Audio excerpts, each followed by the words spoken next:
Oi, tudo bem? Sou Leandro Maia, palestrante, graduado em Ciências Sociais pela UFRJ.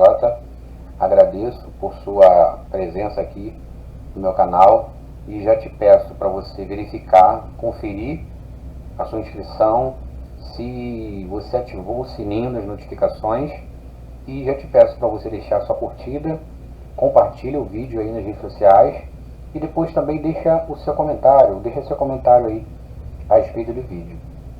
Antes de falar sobre o tema do vídeo, eu vou colocar a vinheta. Bem-vindo ao canal do palestrante Leandro Maia.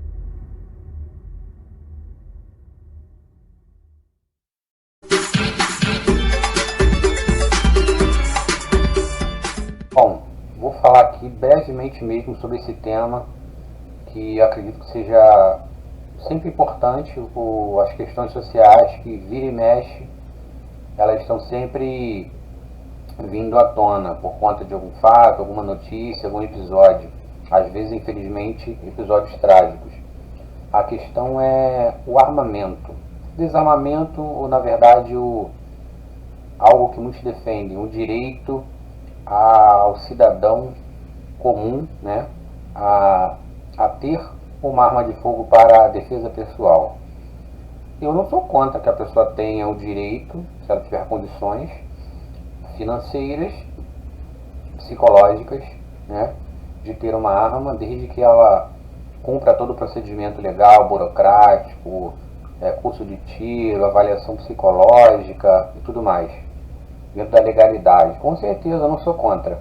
A questão é, primeiro, que eu não acredito que esse tipo de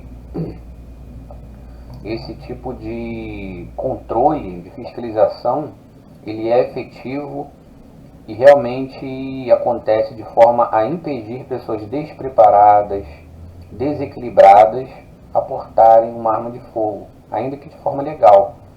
Porque o ideal é que esse tipo de avaliação também que deve ser feita para a pessoa adquirir sua arma de fogo fosse feito com certa frequência. Mas eu vou deixar aqui na descrição do vídeo links de matérias a respeito do assunto, como estatísticas, dados, fatos, para você poder verificar. Mas como sabemos que não somente no Brasil, né, mas muitas das vezes as leis não são cumpridas, são burladas, né, falsificações, fraudes, um jeitinho aqui e ali, às vezes também através de corrupção, né, do pagamento de propina a agentes públicos para você ter facilidade de liberação, uma assinatura aqui e tudo mais. Então, infelizmente, isso acontece muito. A gente vê motorista não habilitado dirigindo, pessoas livres aí respondendo às vezes com mandado de prisão em aberto. As pessoas estão por aí levando suas vidas, né, viajam, vão para ter sua vida em outro lugar para fugir da justiça. E sempre a gente tem conhecimento disso. Então, além dos acidentes que acontecem, né, com arma de fogo, por exemplo, que é o tema do vídeo, imagine aqueles casos que são não acidentais, né, que são intencionais. Estatísticas mostram que ter o maior número de armas de fogo ou de pessoas com o direito, né, com o porte de arma, com a porte e a posse de arma, não traz mais segurança para a sociedade.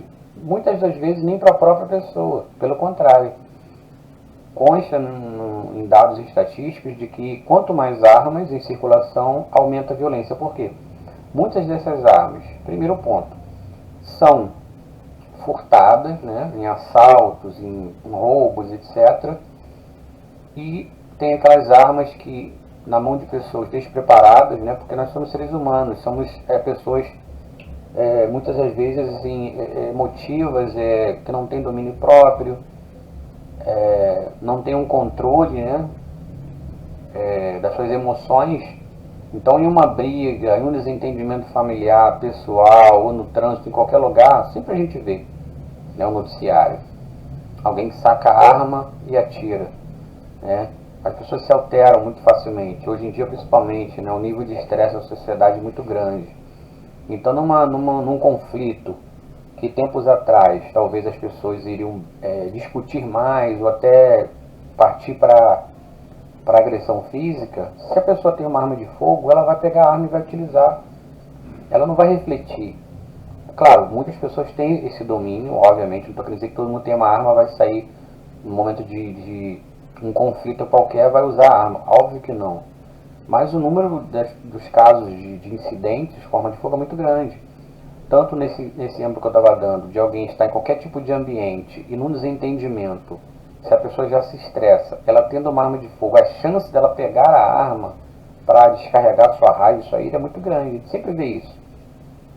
Seja dentro de casa, numa briga de casal, numa questão familiar, num desentendimento qualquer de negócios, numa transação de negócios, ou no trânsito, como eu dei exemplo, num bar, ou num lugar com muita gente, numa festa, é comum acontecerem brigas. Fora que em muitos desses casos, né, muitos terminam em morte, né? E fora tantos casos onde uma arma dentro de casa e aí o que acontece?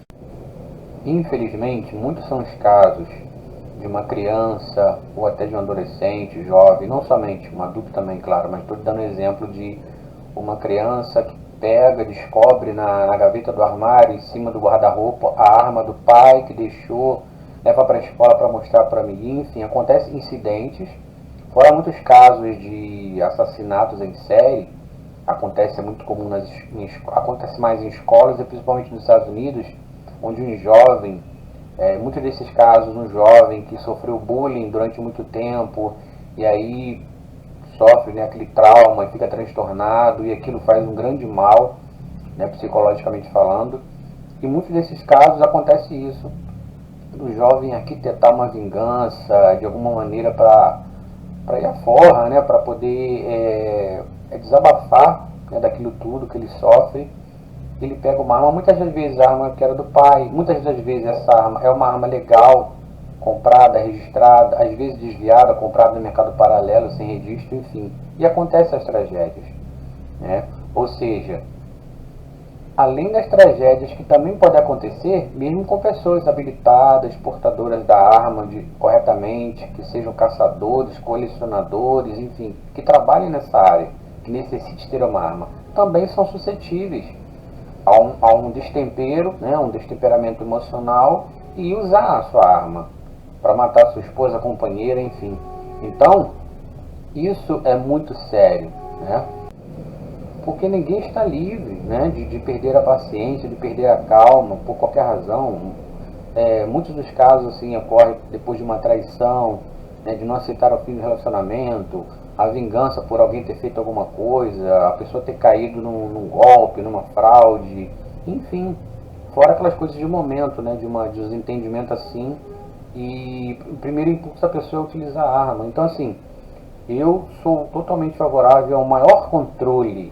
Com todo o controle que nós temos, com tantas leis, tanta burocracia, a gente vê tanta coisa que escapa, né, ao controle das leis. Imagine então quando você flexibiliza. Tanto flexibiliza para que mais pessoas, mais categorias profissionais, né, cuja alegação essas pessoas precisam se defender porque trabalham numa profissão de risco e tal. Ou você aumenta a quantidade de armas permitidas para determinadas pessoas. Então, em vez de ter 2, 3, 4, ela tem 10, 20. Então, será que faz sentido? Qual o interesse por detrás disso? É a segurança, a proteção pessoal? Que é parte do argumento, óbvio, é o argumento principal, mas por detrás, com certeza, os maiores interessados são os fabricantes, os revendedores, distribuidores, os negociadores, os comerciantes de armas, seja no mercado legal ou no mercado paralelo. Quem mais ganha com isso? Com essa flexibilização, com esse afrouxamento das leis de fiscalização, de controle, são as pessoas que ganham dinheiro com esse comércio. Então, isso é muito sério.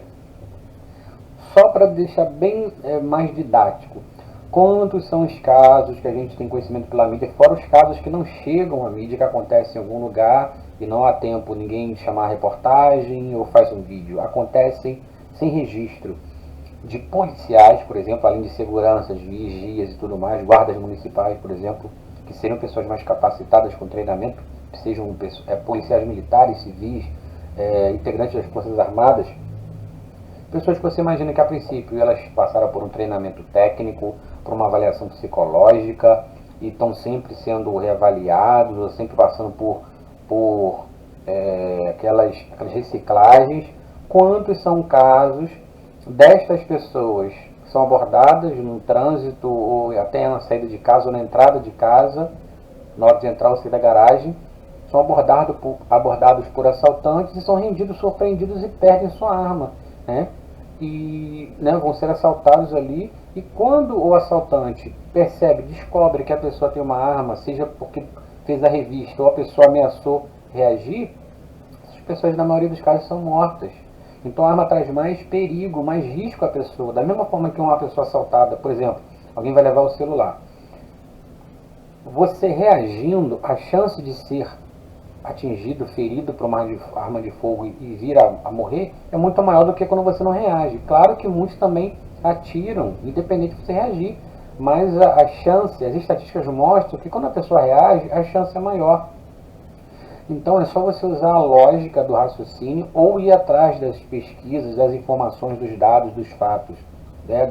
do argumento de especialistas da segurança pública, por exemplo, dos agentes de segurança, que mesmo com todo o treinamento estão sempre sendo abordados em serviço, né?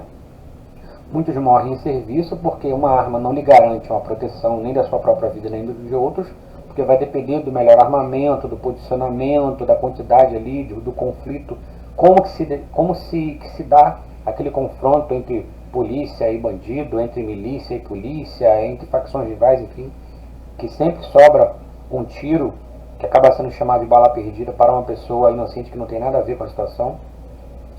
Então são muitos os casos, né, de pessoas, né, que morrem em serviço, uma arma não lhe garante a segurança, a sua própria vida, e parece que talvez a maioria dos casos de policiais que são mortos são em dias de folga, quando eles estão fazendo um chamado bico de segurança em algum lugar, ou quando estão no seu momento de lazer, são surpreendidos, porque o criminoso, ele age no momento onde ele identifica que a sua vítima está desatenta, que ela está vulnerável.